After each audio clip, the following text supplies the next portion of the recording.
Merci, Monsieur le Président. Thank you, Prime Minister. My name is Alessandra Galloni, and I'm Editor-in-Chief of Reuters News Agency, and I'm here this morning just to help things along. So welcome again to the closing plenary session of the AI Action Summit. So for the past day, we have been discussing and debating what is essentially the future of our societies, the future of our children, the future of our planet in the age of artificial intelligence. Our co-hosts, President Macron, Prime Minister Modi, have exhorted all of you to push the limits of your creativity, to push the limits of your imagination during these 2 days. And as we saw from the opening video, delegates have discussed AI's impact on the environment, on labor, on diversity, and on making sure that AI does not get out of control, which is something that technologists are openly worried about. AI has, in the past few years, inspired outbursts of hope, but also of fear. It has attracted an astounding amount of money. In fact, the prospect of another 97 billion just last night, and is setting up epic clashes in business and potentially in geopolitics as well. France and the European Union have pledged a lighter touch in regulation to help AI and investment in AI flourish.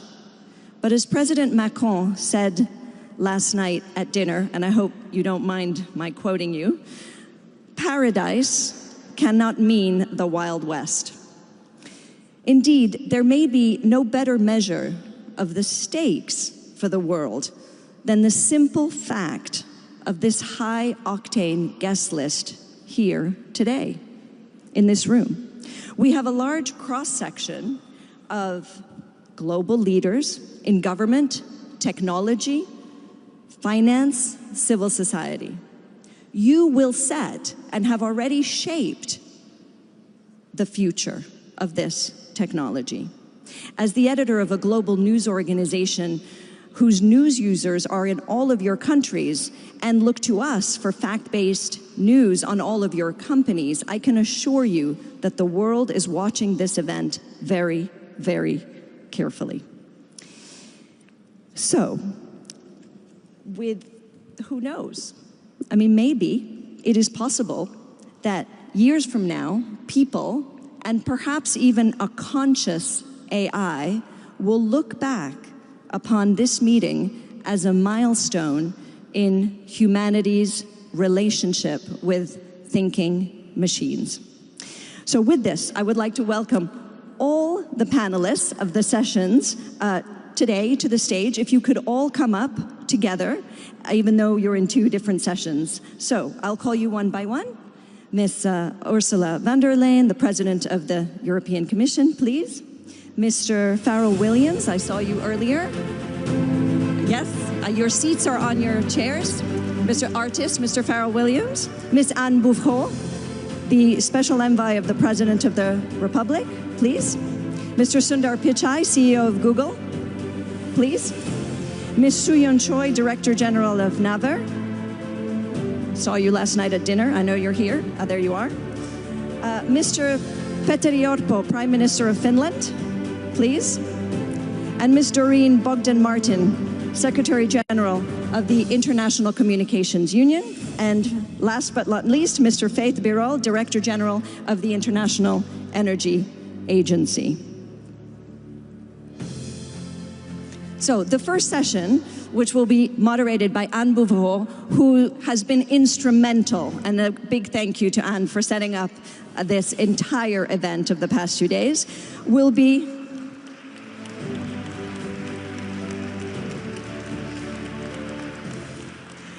about unlocking the opportunities of AI. So with that, Anne, over to you.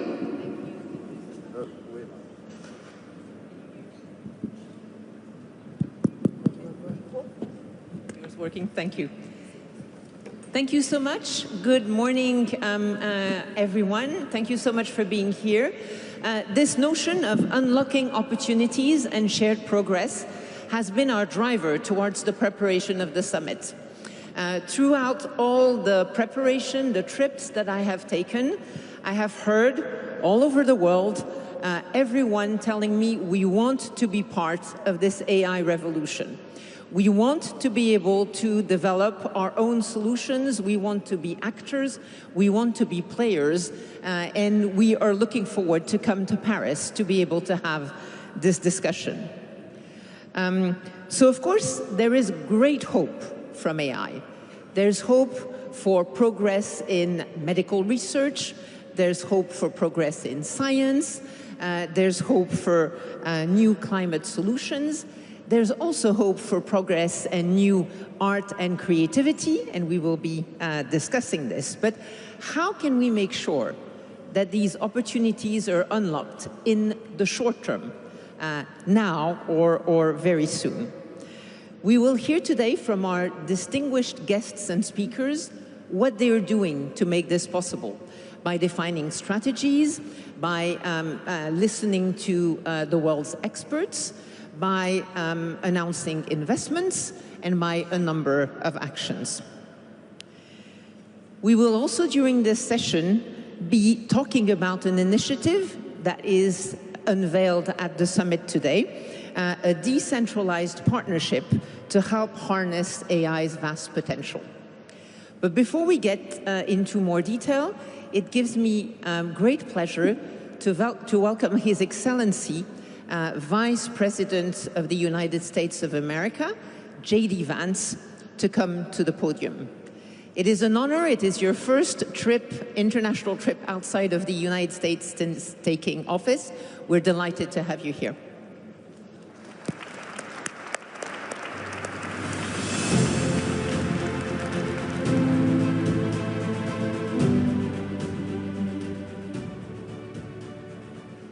The kind introduction, and I want to start by thanking President Macron for hosting the event and, of course, for the lovely dinner last night. During the dinner, President Macron looked at me and asked if I would like to speak, and I said, Mr. President, I'm here for the good company and free wine, but I have to earn my keep today. And I, of course, want to thank Prime Minister Modi for being here and for co-hosting the summit, for all of you for participating. And I'm not here this morning to talk about AI safety, which was the title of the conference a couple of years ago. I'm here to talk about AI opportunity. When conferences like this convene to discuss a cutting-edge technology, oftentimes I think our response is to be too self-conscious, too risk-averse. But never have I encountered a breakthrough in tech that so clearly calls us to do precisely the opposite. Now, our administration, the Trump administration, believes that AI will have countless revolutionary applications in economic innovation, job creation, national security, healthcare, free expression, and beyond. And to restrict its development now will not only unfairly benefit incumbents in the space, it would mean paralyzing one of the most promising technologies we have seen in generations. Now, with that in mind, I'd like to make 4 main points today. Number 1, this administration will ensure that American AI technology continues to be the gold standard worldwide, and we are the partner of choice for others, foreign countries, and certainly businesses as they expand their own use of AI. Number 2, we believe that excessive regulation of the AI sector could kill a transformative industry just as it's taking off, and will make every effort to encourage pro-growth AI policies. And I like to see that deregulatory flavor making its way into a lot of the conversations this conference. Number 3, we feel very strongly that AI must remain free from ideological bias, and that American AI will not be co-opted into a tool for authoritarian censorship. And finally, number 4, the Trump administration will maintain a pro-worker growth path for AI, so it can be a potent tool for job creation in the United States. And I appreciate Prime Minister Modi's point. AI, I really believe, will facilitate and make people more productive. It is not going to replace human beings. It will never replace human beings. And I think too many of the leaders in the AI industry, when they talk about this fear of replacing workers, I think they really miss the point. AI, we believe, is going to make us more productive, more prosperous, and more free. The United States of America is the leader in AI, and our administration plans to keep it that way. The U.S. possesses all components across the full AI stack, including advanced semiconductor design, frontier algorithms, and of course, transformational applications. Now, the computing power this stack requires is integral to advancing AI technology. And to safeguard America's advantage, the Trump administration will ensure that the most powerful AI systems are built in the U.S. with American-designed and manufactured chips. Now, just because we're the leader doesn't mean we want to or need to go it alone, of course. And let me be emphatic about this point. America wants to partner with all of you. And we want to embark on the AI revolution before us with a spirit of openness and collaboration. But to create that kind of trust, we need international regulatory regimes that fosters the creation of AI technology rather than strangles it. And we need our European friends in particular to look to this new frontier with optimism rather than trepidation. Now, the development of cutting-edge AI in the U.S. is no accident. By preserving an open regulatory environment, we've encouraged American innovators to experiment and to make unparalleled R&D investments. Of the $700 billion, give or take, that's estimated to be spent on AI in 2028, over half of it will likely be invested in the United States of America. Now, this administration will not be the one to snuff out the startups and the grad students producing some of the most groundbreaking applications of artificial intelligence. Instead, our laws will keep big tech, little tech, and all other developers on a level playing field. Now, with the President's recent executive order on AI, we're developing an AI action plan that avoids an overly precautionary regulatory regime while ensuring that all Americans benefit from the technology and its transformative potential.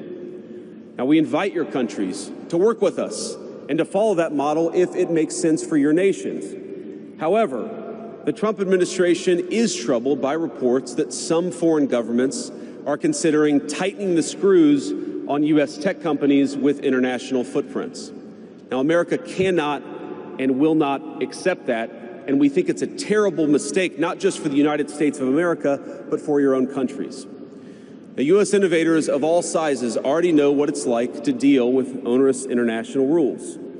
Many of our most productive tech companies are forced to deal with the EU's Digital Services Act and the massive regulations it created about taking down content and policing so-called misinformation. And of course, we want to ensure the internet is a safe place.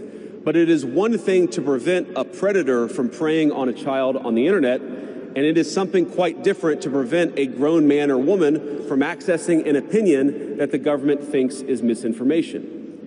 Meanwhile, for smaller firms, navigating the GDPR means paying endless legal compliance costs or otherwise risking massive fines. Now, for some, the easiest way to avoid the dilemma has been to simply block EU users in the first place.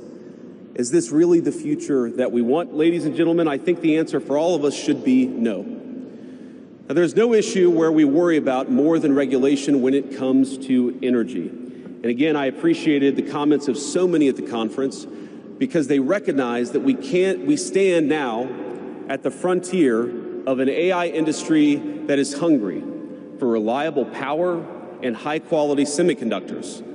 Yet too many of our friends are deindustrializing on the one hand and chasing reliable power out of their nations and off their grids with the other. The AI future is not going to be won by hand-wringing about safety. It will be won by building, from reliable power plants to the manufacturing facilities that can produce the chips of the future. Now, at a personal level, what excites me most about AI is that it is grounded in the real and the physical economy. The success of the sector isn't just a matter of smart people sitting in front of a computer screen and coding. It depends on those who work with their hands, even as robotics will change our factories. It will certainly make our healthcare providers better at treating diseases, but it will also depend on the data produced by those healthcare providers, by those doctors and nurses. I believe it will help us create and store new modes of power in the future, but right now, AI cannot take off unless the world builds the energy infrastructure to support it. Now, it's my view that tech innovation over the last 20 years has often conjured images of smart people staring at computer screens, engineering in the world of bits. But the AI economy will primarily depend on and transform the world of atoms. Now, at this moment, we face the extraordinary prospect of a new industrial revolution, one on par with the invention of the steam engine or Bessemer steel. But it will never come to pass if overregulation deters innovators from taking the risks necessary to advance the ball. Nor will it occur if we allow AI to become dominated by massive players looking to use the tech to censor or control users' thoughts. And I'd ask, if you step back a moment and ask yourself, who is most aggressively demanding that we, meaning political leaders gathered here today, do the most aggressive regulation? It is very often the people who already have an incumbent advantage in the market.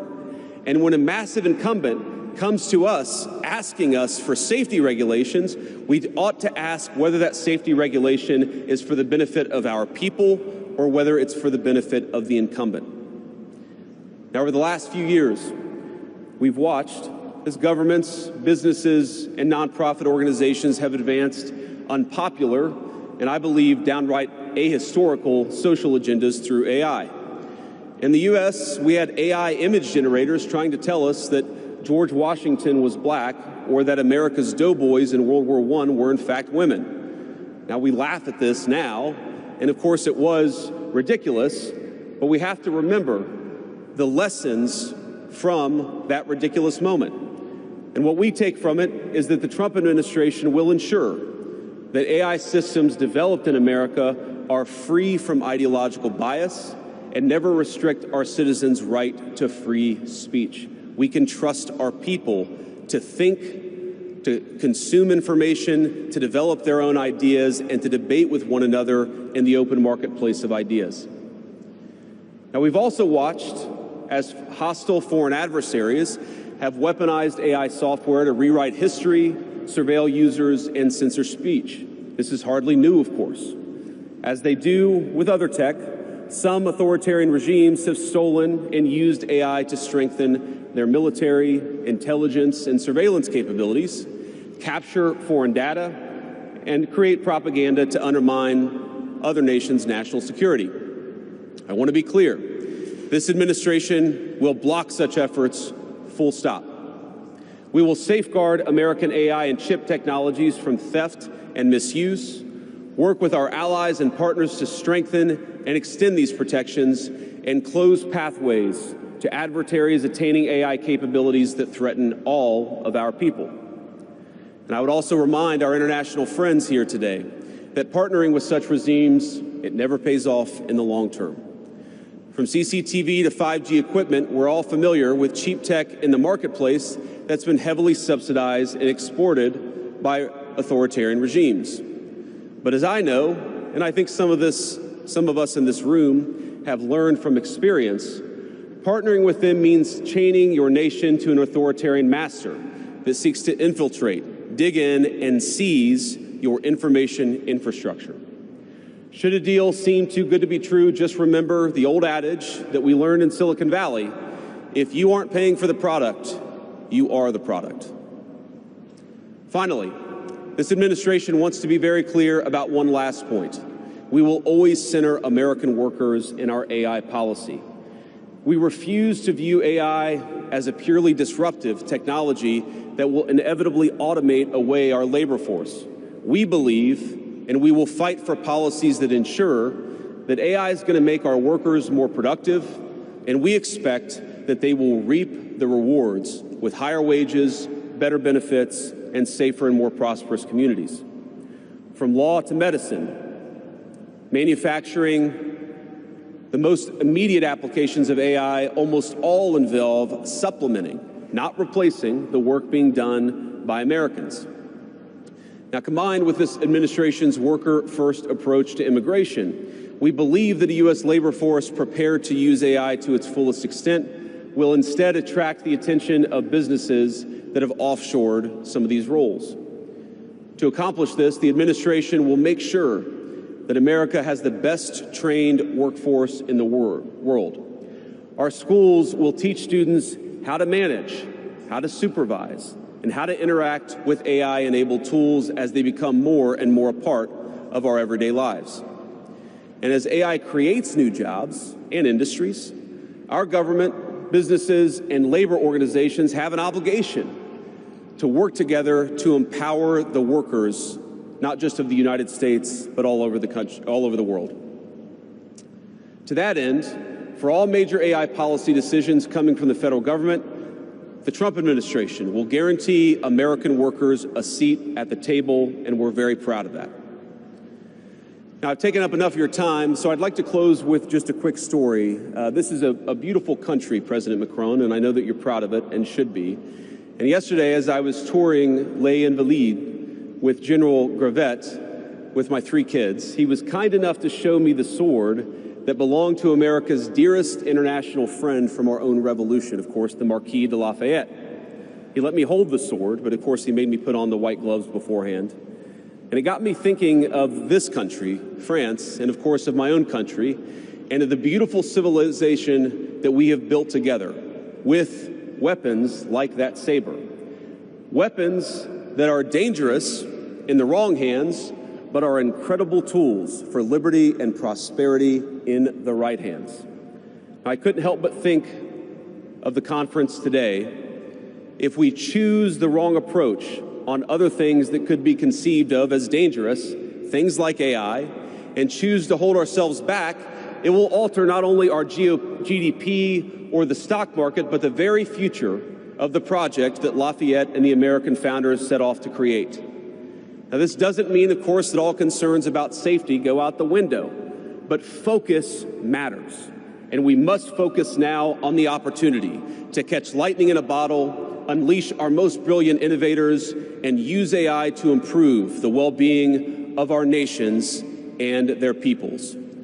With great confidence, I can say it is an opportunity that the Trump administration will not squander.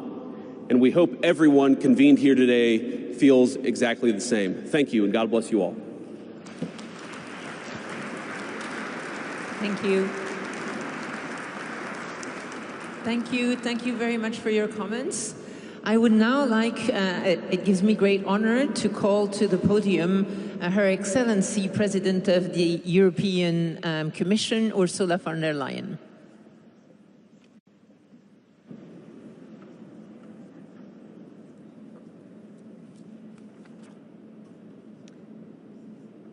Monsieur le Président, cher Emmanuel, Presidents, Your Serene Highness, Prime Ministers, Excellencies, ladies and gentlemen. This is the 3rd Summit on AI in just over 1 year. In the same period, 3 new generations of ever more powerful AI models have been released.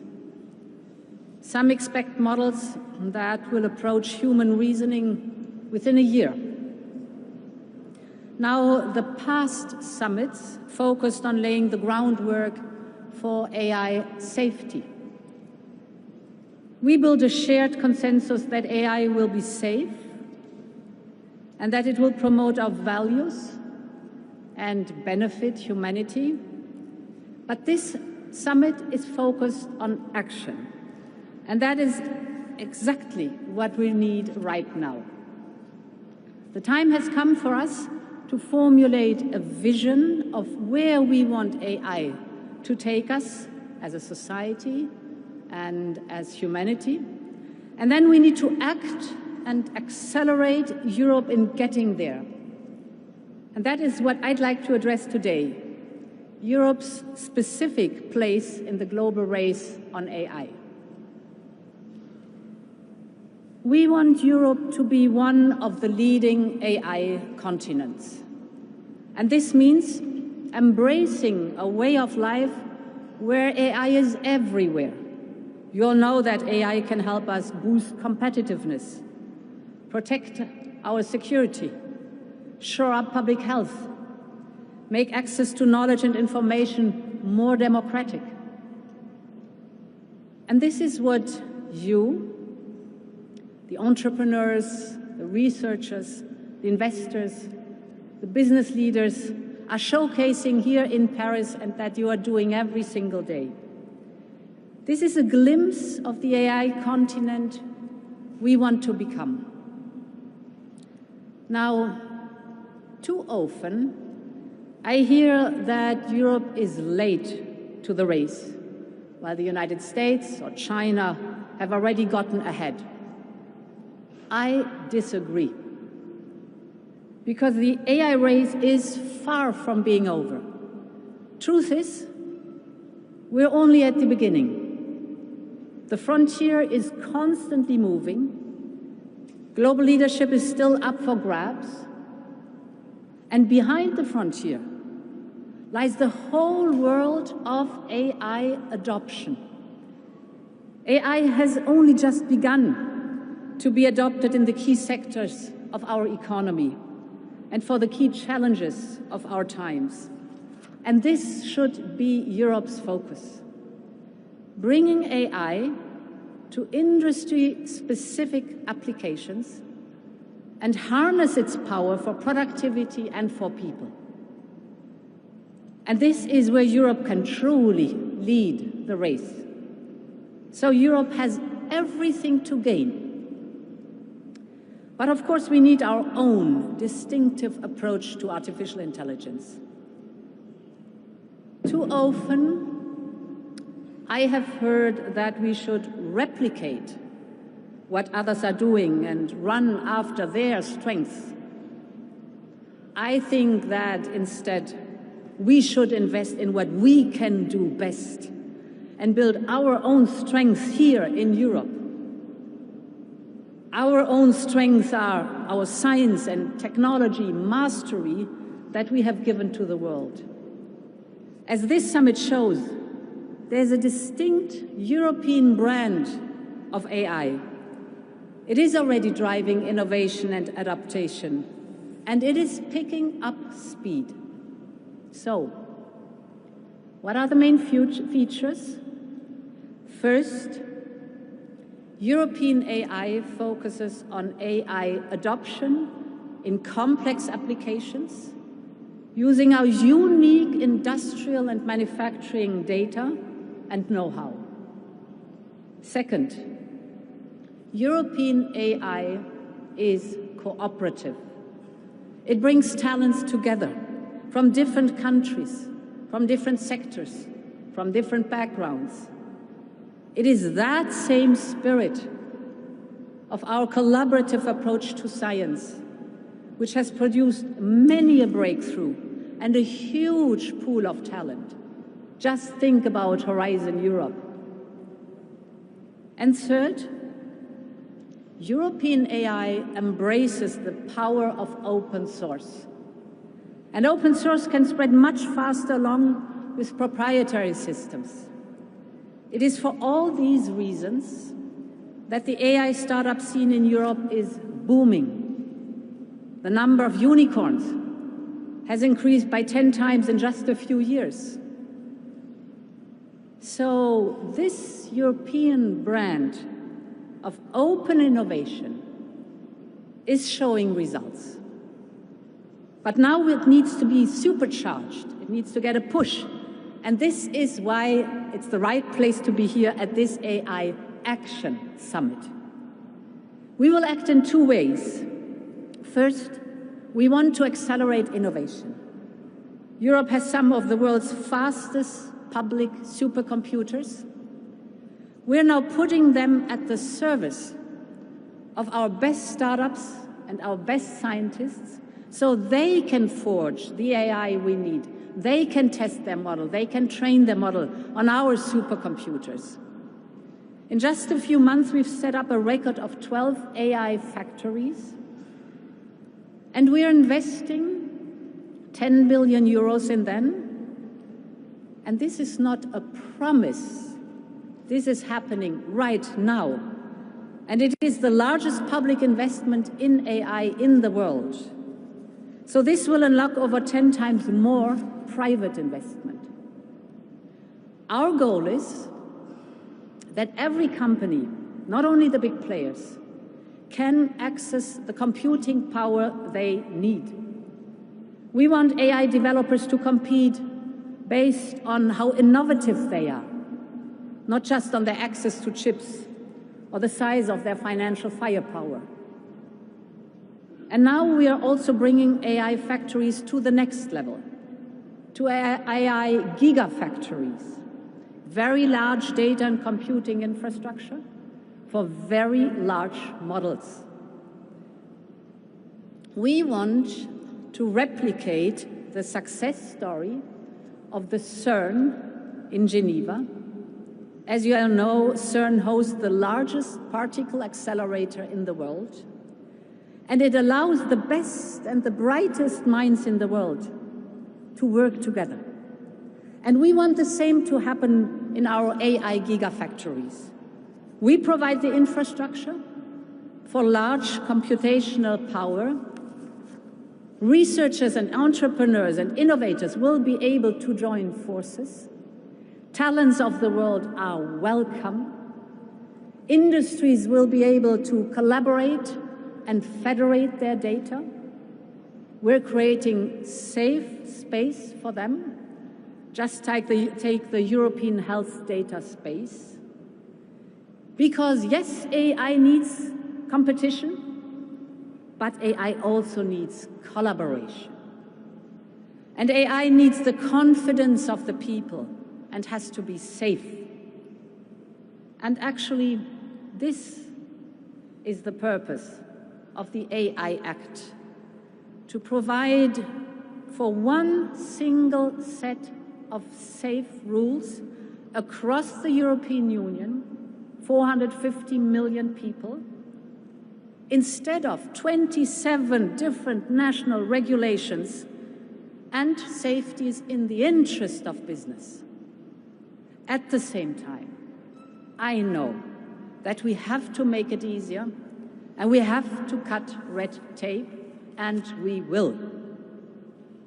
Finally, computational power requires immediate, substantial financial capital from both public and private. In this context, I welcome the European AI Champions Initiative that pledges 150 billion euros from providers, investors, and industry.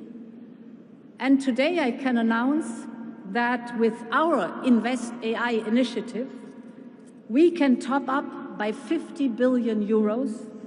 So thereby, we aim to mobilize a total of 200 billion euros for AI investment in Europe.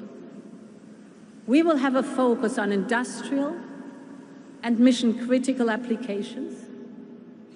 It will be the largest public-private partnership in the world for the development of trustworthy AI. And finally, cooperative AI can be attractive well beyond Europe, including our partners in the Global South. And in this spirit, we fully support the AI Foundation that is being launched today. AI can be a gift to humanity, but we must make sure that its benefits are widespread and that its benefits are accessible to all. We want AI to be a force for good. We want an AI where everyone collaborates and everyone benefits. This is our path. This is our European path. Thank you very much for your attention.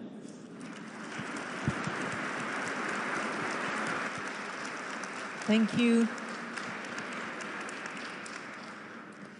Thank you very much, President von der Leyen, for your comments and for the announcements that you made today.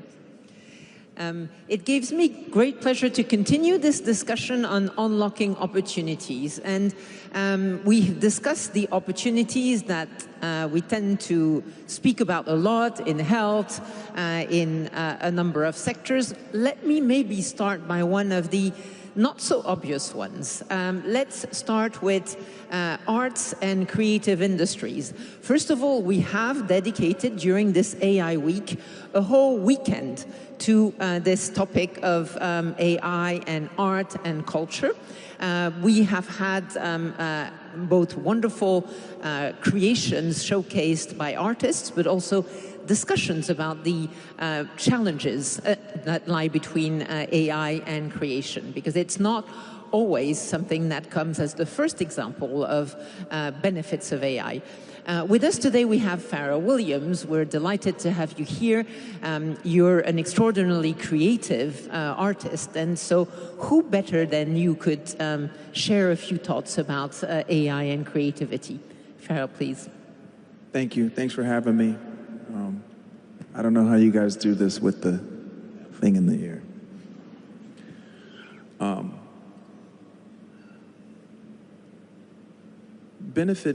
The benefits for me are very different than what we often hear discussed when people reference AI. Most of the time when we hear about AI, we hear mostly fears. It's going to take our jobs, it's going to take your job, it's going to take this, it's going to take that. And it's interesting to me because, you know, as we think about the preparedness for AI, we're worried about what it's going to do, but you have to remember who and what is going to be using it and for what reasons. People will need to use AI. They're going to need jobs. There will be jobs there for them. Will there be some jobs that people lose? Sure. But I think if you're gonna be prepared for AI, then you have to be prepared for AI. Me personally, I see it like I think we have our fears miscasted in the wrong areas.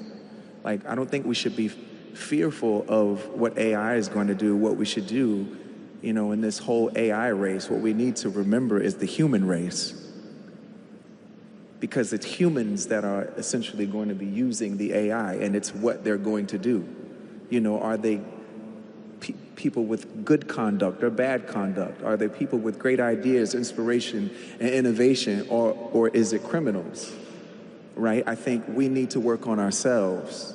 And I think if we can get ourselves in a good place, humming like an engine, then when AI really truly penetrates regular everyday society and community lives, I think it's going to be fine because people will have the right ideas about how we use it.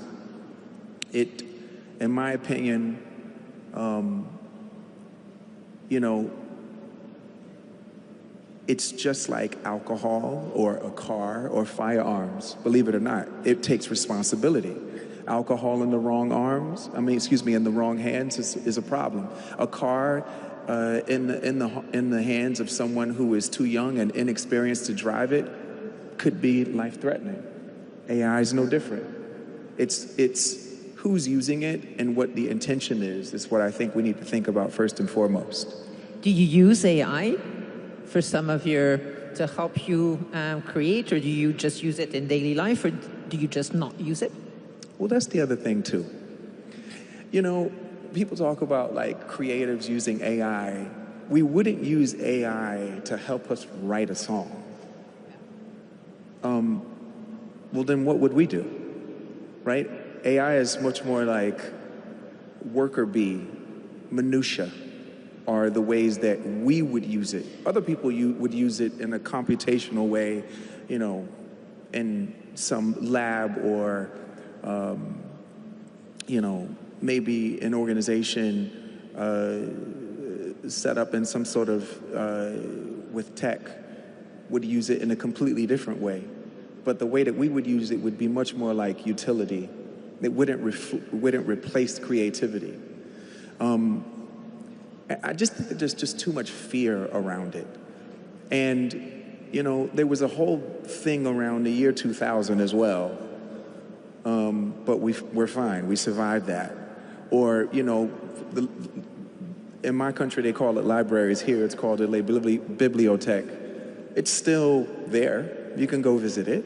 It's not replaced, it's a beautiful place to walk around in and you can research. But there's nothing like a search engine, right, Sundar? There's nothing like a beautiful place where you can go and search. But this is the next step. This is the place where you can not only ask questions, but you can get examples back. I think that's an amazing thing, and I think there's nothing to be fearful about. It's just, we just have to be prepared. Just don't treat it the way we did when we brought alcohol into the conversation, or how we did cars. We need to treat this a little bit different. This is a great opportunity for us as a species to move forward with utility. Well, thank you. I think we've heard over the years lots of comparisons for AI, but alcohol is one that I hadn't heard. So, but I take great comfort from your vision, which is really of AI augmenting artists and your job. Maybe I can ask a question of Sundar Pichai. We're delighted to have you here. I've heard you speak about risks of AI, but also about the way it can help augment communities, for example. So what are your thoughts on this and on the opportunities and how we can unlock them in AI? First of all, thank you, President Macron, Prime Minister Modi. It's great we are having a conversation on such an important topic.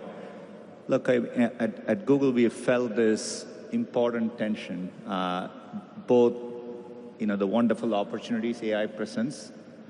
It's obviously a dual-use technology, like you gave examples, and so the risks that come with it. So we actually encapsulated this tension as, a bold and responsible, that our approach needs to be both bold and responsible, and there is tension between it, but we grapple with it. The reason we need to be bold is, it is so obvious as we are making progress, how profoundly it'll impact many areas. The best example I can think of is with AlphaFold, we've now unlocked how to decode protein structures. Just so that everyone understands, it used to take one person their entire PhD to do one protein.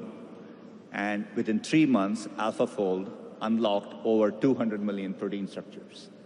Now it's an open database, and already we see hundreds of thousands of researchers and biologists using it to develop vaccines, etc.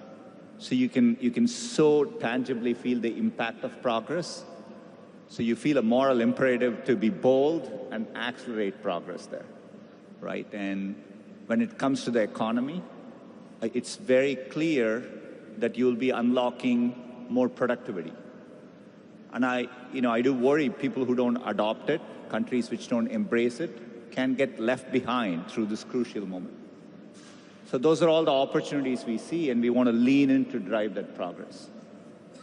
Obviously, as Farrell mentioned, it's a technology with dual use, and how do you make sure the bad effects don't propagate? Examples where we are working on, we slow down and think about image generation or video generation. It will both unleash creativity in the tools of artists and so on, but people can use it to create deep fakes. So we are early on working on technology like SynthID, watermarking technology.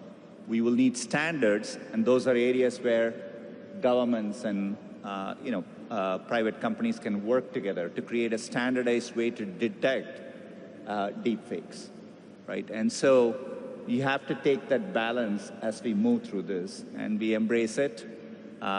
We cherish the tension, we debate it, and we all need to do that more, I think. Well, thank you so much, and thank you for highlighting the area of AI and science, where really, first of all, of course, the AlphaFold is absolutely fascinating and led to a Nobel Prize or Nobel Prizes, which is really impressive. But yeah, what you said about also being mindful about standards and tools and open source tools for open science, I think is particularly important. Maybe let me come back to you in terms of this technology which has an impact around the world.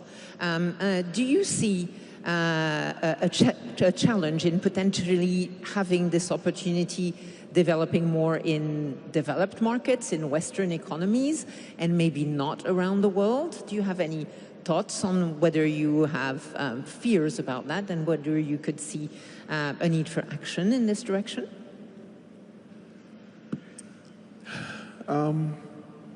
You know, first of all, I never got a chance to say thank you for having me here, so thank you guys, and it's nice to be here. I just think that we need to stop using the word fears. Like, I just don't think it's good for the progression of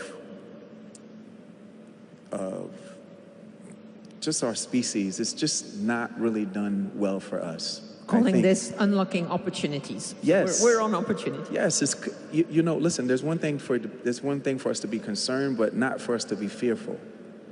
You know, it's a utility, and it can make life, and it's also an accelerator. It can make life a whole lot better, a whole lot quicker. But it depends on who's using it as to whether it goes bad quicker. You know, for me, I feel like this is something that the world needs, but I think we need to be ready with ourselves before we fully engage. I don't think that it's about the jobs being lost. I think it's about perspective, and I think it's about what our intentions are. You know, what are you going to do with it when you use it? And we're trying to help people understand, but again, this has been created by brilliant code writers who probably shouldn't be the ones communicating about what it's going to do and what it's going to be. That's a good point. You know, in their minds, it's like, they're going to take your jobs. Well, the average person hears that, and it freaks them out. But this is no different than, like I said, search engines being created.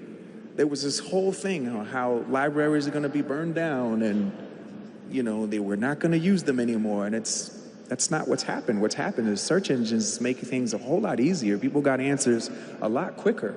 Well, now you're going to be able to get renderings and ideas and examples a lot quicker. Sure, it's going to be more than that. But I think for the average human being, that'll be the way that they interact. It will help them accelerate, get answers quicker, be more efficient. That's the average person. Now, on the Silk Road, we're going to have some problems. Well, thank you. I love your comparison of the library. I think the other night at dinner, someone from a distinguished university said universities have been one of the longest standing institutions of humanity that still exists today. And I think it's the same for libraries. Sure, yeah. Absolutely. Yeah. Maybe, Sundar, on this topic of opportunities and different perceptions around the world, what do you see as short-term or mid-term opportunities from AI?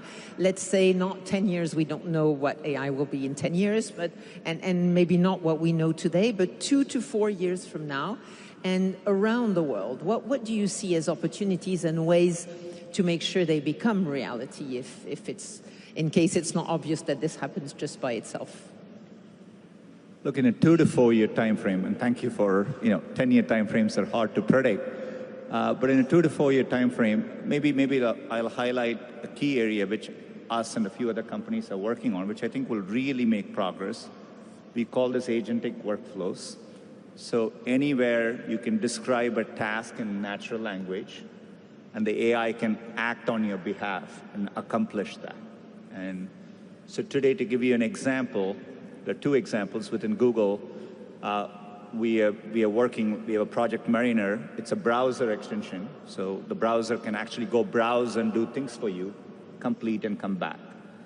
If you look at where the state of the art was maybe a year ago, it was kind of roughly 50% effective. So you give it a complex sequence of tasks, it needs to get everything done accurately. Today, it's progressed to around 85%, right? And so, but that shows the progress. Similarly for coding, you know, as a software engineer at Google, today when you're programming, the AI is there on the side, it gives you suggestions and you accept it. But we are now working on where you can give it instructions, it'll automatically go and write the program and get it done. And so now imagine the impact of this agentic use cases working horizontally across many, many tasks. I think that's going to be very, very powerful. So the real promise of having an AI assistant in the context of anything you're doing, be it while learning something, a radiologist looking at images, a doctor engaging with a patient, all of that is going to be assisted, and it's going to deeply be embedded in your workflows. That is as real as it gets in a 2 to 4 year time frame, and you can imagine the impact from a productivity standpoint, and I think that's one of the most tangible opportunities. I think it's very, very real that it will happen. Well, may I also say, please go ahead. Just to add on to what he was saying, you know, when I was, as you were speaking, it reminded me of, I'm a 70s baby. It reminded me of like a lot of the television shows that we grew up on the first 15, 20 years of my life. You know, there was a talking horse. There's a talking car. There's talking robots. And we loved them. And if you looked at the characters in all of these television shows and films, they loved them and they had a great time. And why were they having a great time? Why weren't they panicked? Because this was a part of their everyday lives. These things acted as utilities. Now, the horse was a horse, and it didn't know everything. But the cars and the robots that I remember, they knew everything. You could ask them anything. And I remember a lot of the protagonists, their lives being made a lot easier and a lot more convenient and efficient.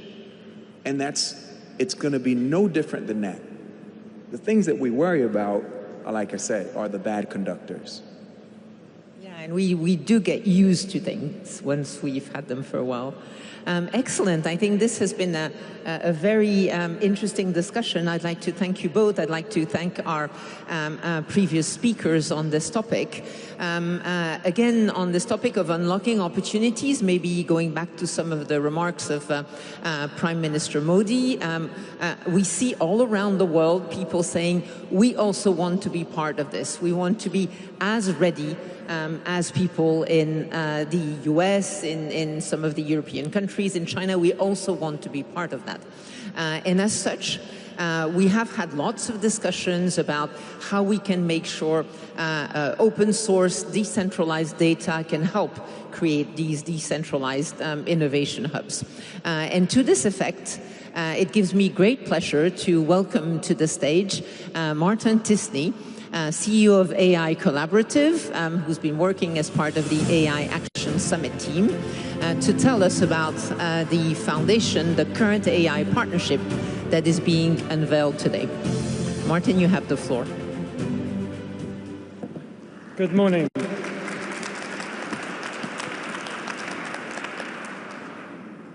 The way artificial intelligence is built and deployed today is shaping our societies, determining how we work, who has access to healthcare and education, and whether technology expands opportunity or deepens inequality. But too often, the public interest remains an afterthought. That's why I am proud to announce the launch of Current AI, a new partnership dedicated to ensuring that artificial intelligence serves the public interest, that AI serves communities, strengthens economies, and expands opportunity for all. We are at a pivotal moment. The choices we make today will define the role AI plays in our societies for generations to come. We believe the answer lies in collaboration, bringing together governments, researchers, civil society organizations, and communities to make AI more open, more accountable, and more accessible. Public interest technology is both about preventing harm and at the same time, it's about creating a better future. Imagine an organization using AI that helps oncologists provide tailored treatments to their cancer patients. Imagine AI as a spark for our children's imagination that fires up their creativity rather than dulls it. These are the kinds of possibilities we unlock when AI serves the many, not just the few. Current AI will expand access to high-quality public and private data sets, will invest in open-source tools, and develop systems to assess and evaluate AI's social and environmental impacts. I invite all of you to join us in this effort because the future of AI isn't something that happens to us. It's something we build together. Thank you. Artificial intelligence is the cognitive industrial revolution. Technology is a strong enabler for humanity. It's super important that we act now together when it's possible to shape it, whereas later where we might regret not doing anything. We're at an historic moment here in Paris as the group meets to think through what are the implications of these technologies for society. The question is, will technology drive what our humanity will look like, or will our humanity drive our future? We have the benefit of this revolution in technology coming hot on the heels of the past 15 years of social media, where we've learned so much about what can go right and what can go wrong. Well, innovation is great, but I don't believe in innovation for innovation. I think it needs to be innovation with a purpose. Current AI is an exceptionally promising initiative that brings together funders and others to figure out how we can help shape this technology in a way that serves humanity in a very inclusive manner.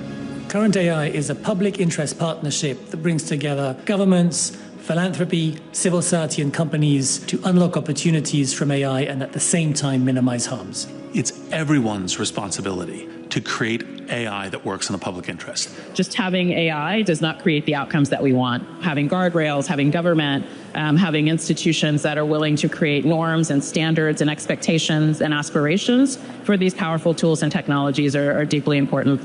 Our focus is really threefold: accessible and available data in privacy-preserving ways, open source AI, ensuring that the open source AI ecosystem is resilient, and the third one is deeply involving the communities that are impacted so that we are problem-centric.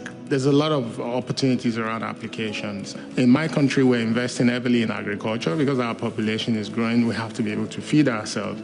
AI can help us do that better. It's really important that not only big tech is capable of developing with AI, so that everyone really can benefit from this technology. We need to understand that equitable outcomes, responsible outcomes just are not going to come from the tools themselves. We need to do things in the affirmative sense, not just think about regulation and things that we want to forbid. I think especially people who are worried about the future of AI, the most important thing to realize is this is very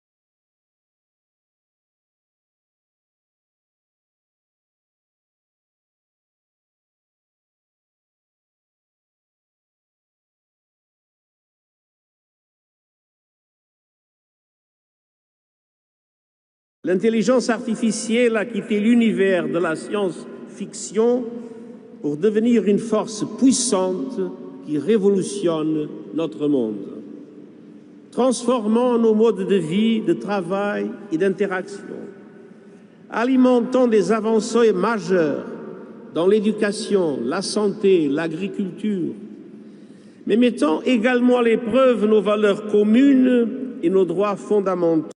An unsustainable strain on our planet. So it is crucial to design AI algorithms and infrastructures that consume less energy and integrate AI into smart grids to optimize power use. From data centers to training models, AI must run on sustainable energy so that it fuels a more sustainable future. Excellencies, I began with a question. Let me end with a few more. Who decides what problems AI should or should not resolve? Who benefits most from its deployment? Who bears the cost of its mistakes? These questions affect everyone, and so the answers must also involve everyone. It is in all our interests for governments and technology leaders to commit to global guardrails, to share best practices, and to shape fair policy and business models. The whole world benefits when development banks and philanthropic community provide catalytic funding to jumpstart capacity building worldwide. And we all stand to gain when academia and thought leaders help to navigate through this complex landscape. AI is not standing still, neither can we. Let us move for an AI that is shaped by all of humanity, for all of humanity. In other words, let's make sure we are ready for the future right now, and I thank you.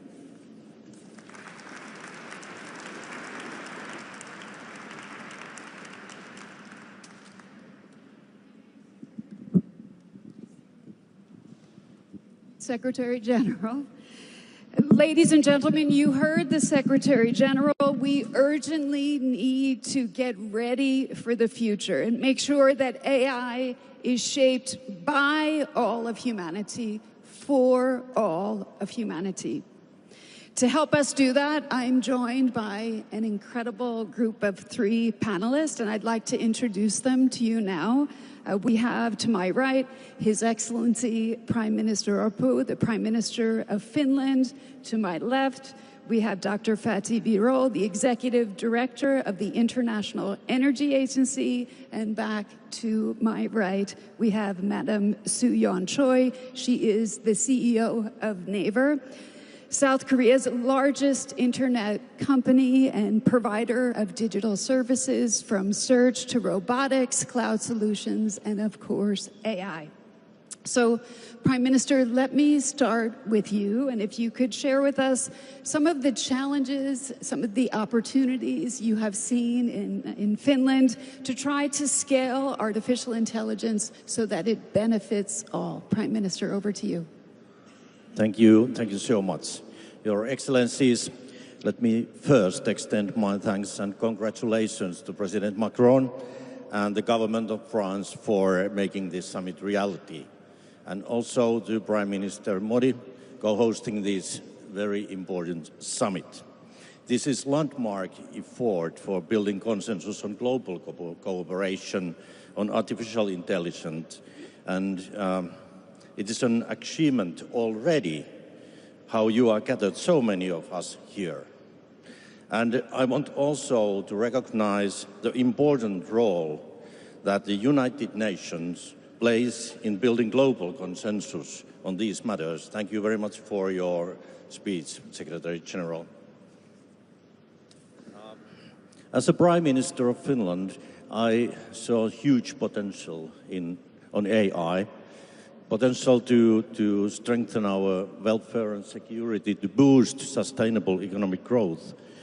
But as a first answer to your question, how have we solved the challenges in scaling the use of AI in Finland? So we have invested in the infrastructure we need to harness the benefits of AI. In Finland, we have decided already years ago that AI is a national top priority for us. It is also top priority to my government. In Finland, we like concrete actions, and we have increased our already high public investment to research and innovation during my government. We are going to reach 4% of GDP by 2030. As the field of AI is developing rapidly, we have decided to keep investing in, first, enabling infrastructure, second, access to quality data, and third, world-class supercomputers. We are also building competence through attracting, educating world-class talent. Recently, we have invested additional funding to launch a European ELIS AI Institute in Finland. These issues should also be priorities for Europe. As we know, Europe as a whole is behind its key competitors, and we need to step up our game. We need to strike a balance between regulation and innovation and make sure that we don't create additional obstacles for the beneficial usage of AI. In Finland, we have many world-class companies in addition to a growing startup ecosystem. These include Finnish-French Nokia, which invests heavily in AI-powered networks, and the elevator and escalator operator KONE, known for AI expertise such as predictive maintenance. I see AI being closely connected with protecting rule of law and democracy. We need AI that is aligned for our values.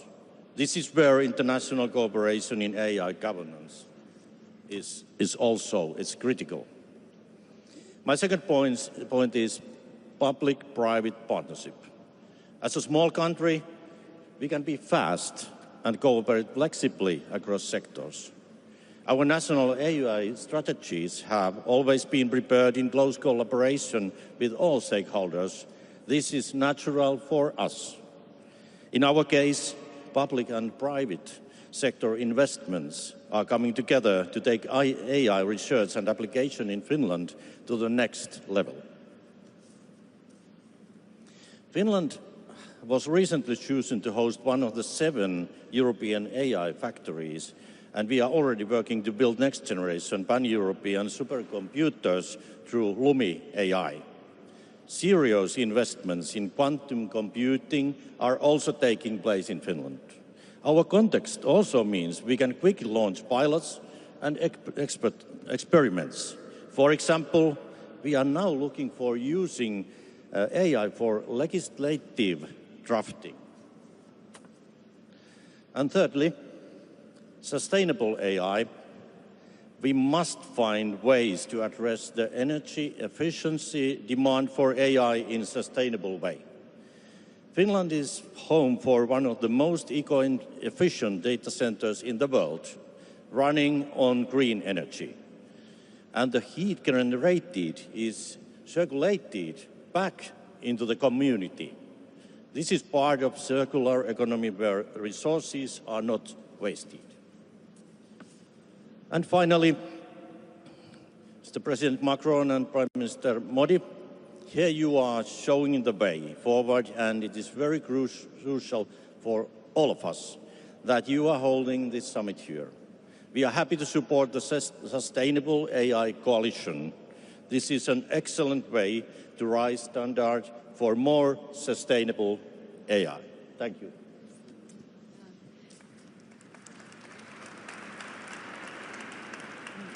Thank you so much, Prime Minister. I appreciate the points, in particular about the public-private partnership, of course, the sustainability angles.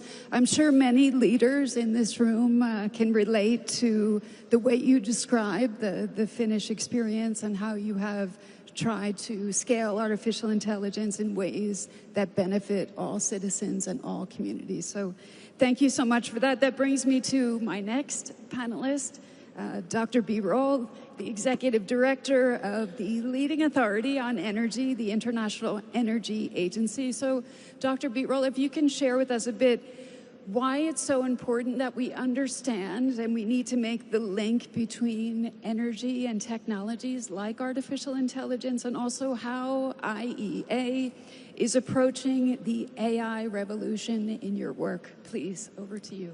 Many thanks. May I first thank and congratulate President Macron. Mr. President, once again, on such an important topic for the humanity, you brought the global leaders, companies, all stakeholders together to have a constructive dialogue. Thank you very much for that, Mr. President. And also congratulations, Mr. President, in the year, already in 2017, 8 years ago, you have identified AI as a key topic for France and beyond. Also, thanks to Prime Minister Modi for co-hosting this event, and also congratulations for the recent India AI mission strategy and making strong steps. As we speak now, ladies and gentlemen, the largest data center of the world is being put together in Gujarat. It's a huge data center. Congratulations, Mr. Prime Minister, for that. I would like to talk about very briefly on the AI energy nexus. And it is, I can tell you, it is not an easy one, not a straightforward one. It is creating challenges for the energy, but also opening opportunities for the energy sector. And at the end, I will make an announcement which I believe is of interest to many of us here. So, first, the challenge. In the global energy sector, we have already many challenges. And now, on top of that, with the data centers, there is an additional need for energy, electricity. There is no AI without energy. Just to put in a context, one medium-sized data center consumes electricity as much as 100,000 households. Just to give you the context, so much electricity is needed. And AI companies, rightly so, want to have secure electricity, affordable electricity, and sustainable electricity. Therefore, the countries that have the electricity supplies secure, sustainable, and affordable, they are one step ahead of the others because they are ready. Now, when we look globally, as we do in the IEA, we already see the electricity demand trends being impacted with the additional demand coming from data centers. But the problem is the following, dear colleagues. A data center you built in less than 1 year, but a transmission line for electricity you need about 5 years to build. There is a decalage, there is a gap of time between those two, and how to make sure that the governments, tech companies, and the energy industry work together is a key challenge for all of us, and it's a key topic for this meeting as well. We look at the all data centers investments in the world which have the FID for the next 5 years. Thousands of them are going to be built. And we look at the electricity supplies coming, and there is a significant gap which may well lead to delays or cancellations of some data centers project. So this is the challenge in front of us, of the governments finding electricity for the data centers in a clean way, in a secure way, and in an affordable way. So this is the challenge. What about the opportunity? Now, AI accelerates the innovation in energy technologies. For example, battery chemistry, much cheaper, much more environmentally friendly, will come soon as a result of AI. We are going to see that AI, it is going to optimize our electricity systems and increase the efficiency, the grids, transmission lines, and the others. It will help us, AI, to better predict the weather events. So these are all very good. Plus, AI data centers create new business models and give momentum to technologies such as nuclear power, including the small modular reactors, or new technologies of geothermal energies. So this also creates new challenges and make those technologies investable for the world. So we see a lot of opportunities coming with the AI for the innovation side and providing productivity efficiency. The third point, and I would like to finish here, an announcement from the IEA. At the IEA, we believe in numbers. And when we come to AI and energy, there are many uncertainties. It is very new. So we have decided this coming April to launch an IEA observatory for energy and AI, where we are going to look all the data centers, how much electricity they will need, what are the electricity plants there, and the impact of AI implications on the energy technology so that the entire world can learn from best practices and it will be an open source for everybody. Thank you very much.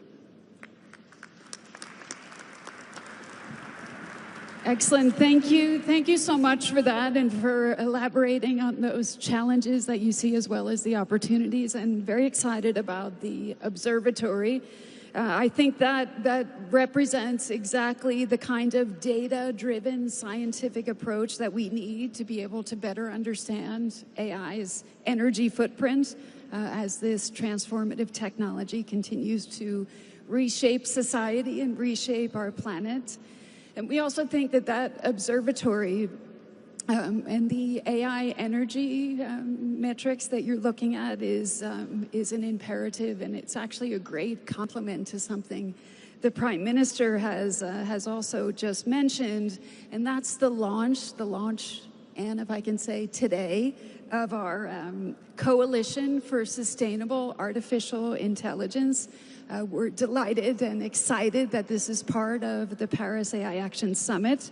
And this coalition was initiated by France, so thank you so much, Mr. President, by the United Nations Environmental Program, and also by my organization, the ITU.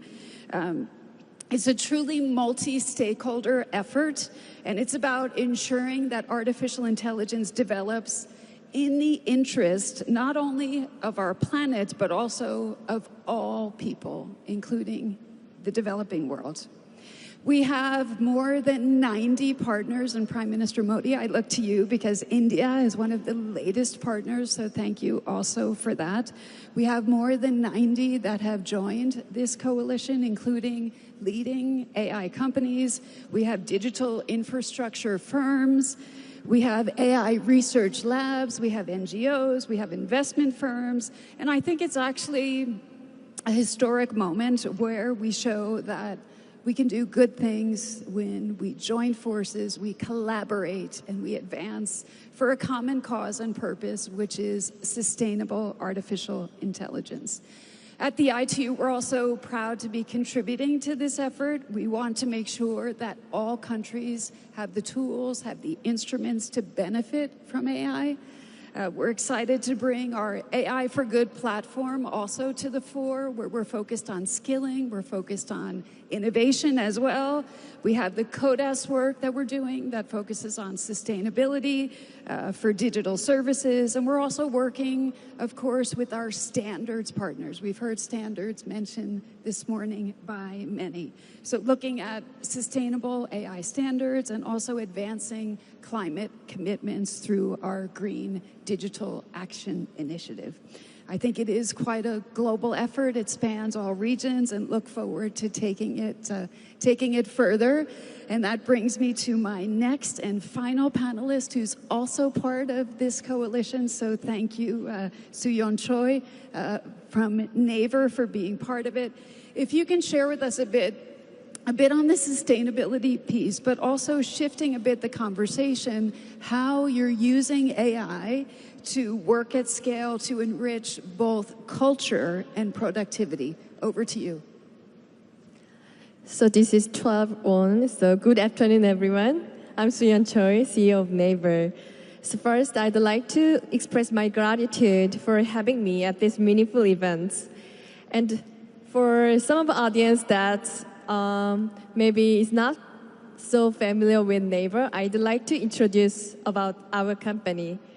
Naver is one of the few companies that has defended its domestic search market, hence its own leadership, without any other government intervention.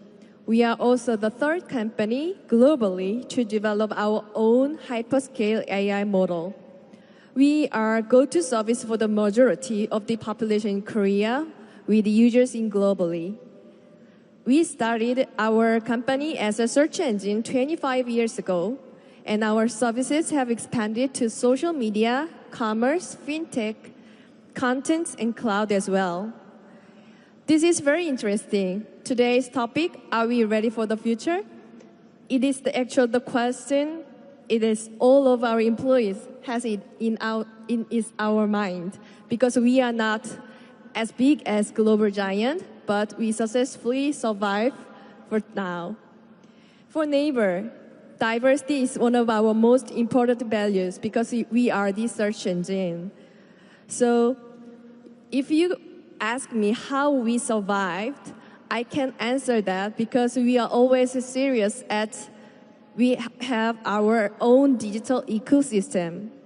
Our ecosystem showcases the flywheel that connects all of our users, creators, sellers, and sometimes user to user through search.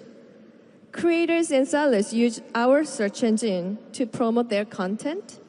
Users can find the information they want while sharing information and communicating with each other. Since the very beginning of our history, when we didn't have enough Korean documents, you can imagine. And we don't have enough Korean documents compared to English, and we have to compete against global search engines by providing one specific to the Korean language. So that's why we especially try to find solutions to the Korean web, where there weren't enough digitalized documents. Along the way, we realized that what people are looking for is not websites, but information, especially real-life information. And that's how we began to create our own digital ecosystem. For instance, Naver created a service where users can ask questions and have it answered by another user. The outcome of such engagement among users was integrated with our search and became meaningful information for many people in Korea. We continue to learn this kind of services that connect users, so their contents and information can be connected the world through search.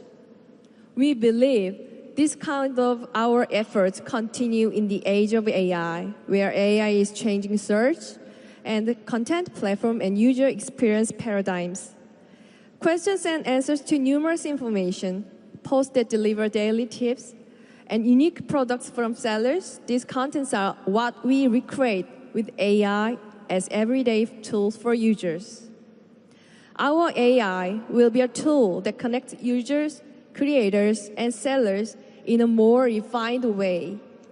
AI-enabled search will allow users to enjoy content by various creators that aligns with their intent. Using AI, we are building a search tool that identifies more information comprehensively.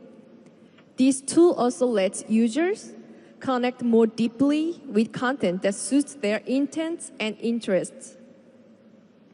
We are also applying AI to commerce to help users discover stores and products by a wider range of sellers. By understanding users' underlying intent and context, AI will recommend products their users really want. This is expected to create a commerce platform where various tastes and personalities coexist and are actively connected. And we have a very interesting service, Naver Webtoon, which is online comic manga platform with stories, plots, and productions. AI Curator plays an important role. It recommends titles by identifying what users like, which helps them discover more genres and stories. In addition, AI will be a tool that unlocks the potential of users, creators, and sellers, and help them grow. Creators on Webtoon can use their AI Painter tool. With the help of this tool, they can focus on creative stories or detailed sketches. On the commerce platform, sellers run their business with AI-enabled marketing, customer service, and product display solutions. This helps them focus more on essential work, such as product development. We own key fundamental AI techs and large-scale services used by millions of users. That's how we gained our know-how and experience to create and develop a flywheel that can bring bigger opportunity to the digital ecosystem in Korea. Recently, we've seen possibilities of developing high-performance AI models more efficiently. This is expected to pave the way for the company like Naver to narrow the technological gap between the global big tech companies. With big tech companies dominating the global search market, Naver has become the third alternative with our extensive experience and know-how. We believe the same can be said for the global AI market. Naver's strategy will combine our experience, know-how, and large-scale services with our own AI techs. Based on this, we'll continue to create a flywheel that can bring bigger opportunities to the digital ecosystems. Together with the global community, Naver will strive to become a new option that adds to the diversity of the AI ecosystem. Thank you very much.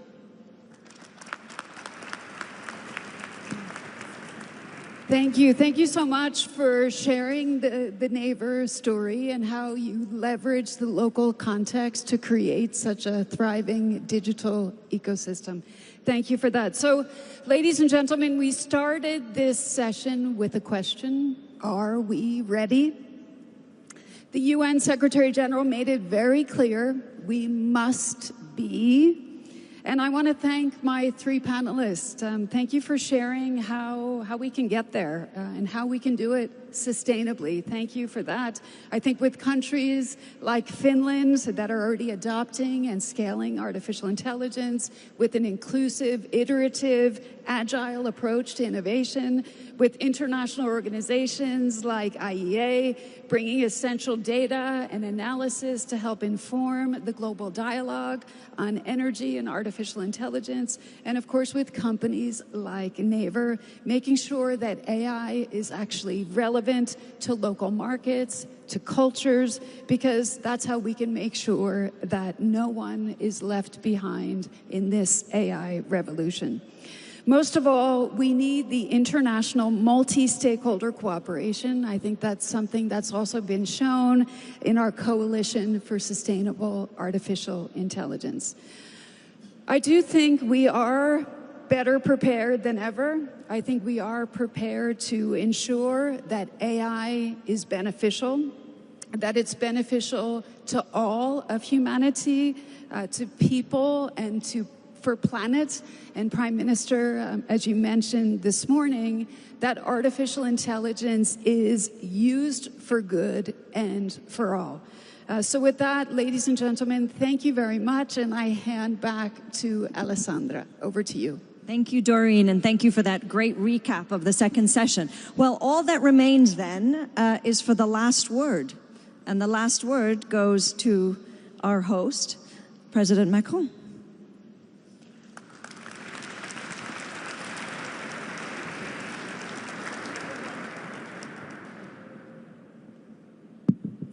Bien, chers amis, merci beaucoup. Merci pour votre présence, votre participation pour ces journées, ce sommet de l'action. 700 participants du monde entier se sont retrouvés.